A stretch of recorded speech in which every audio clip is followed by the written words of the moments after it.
In today's video, I'm going to teach you how to share report and dashboard folders with users, roles, and public groups in Salesforce. This is an essential skill for anyone looking to collaborate effectively within their organization. Let's dive right in. First, you'll need to log into your Salesforce account.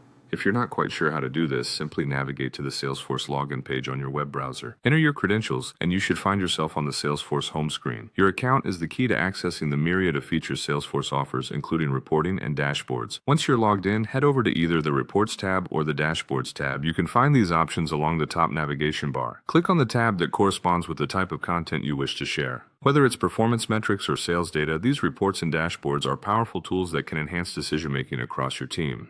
Now you must choose the specific folder that you want to share. Click on this folder to select it. Be sure that it contains the reports or dashboards that you intend to share with others. Organizing your content appropriately is a great way to streamline the sharing process. With your chosen folder open, look directly to the right of the New Folder button. There you'll spot a small drop-down arrow. Click this arrow and from the options that appear, select Share. This is where you begin to customize who gets access to these valuable insights. Next, you'll see options to share this folder with users, roles, or public groups. Each selection provides a different scope for sharing. Users are individual team members, roles might be groups with certain responsibilities, and public groups could be larger teams or departments. Choose the option that best fits your sharing needs. After determining who you'll share with, it's time to pick the exact people or groups.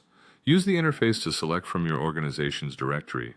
If you're unsure who to share with, consider consulting your team leads or other stakeholders for advice. Then you'll need to set the access level. You have three options here: viewer, editor, or manager. A viewer can only see the content, an editor can modify it, and a manager can share it with others as well. Choose the level that aligns with the responsibilities of the people you're sharing with. Finally, to wrap things up, click the Share button followed by Done to confirm your selections. You've successfully shared the folder and enhanced collaboration within your team.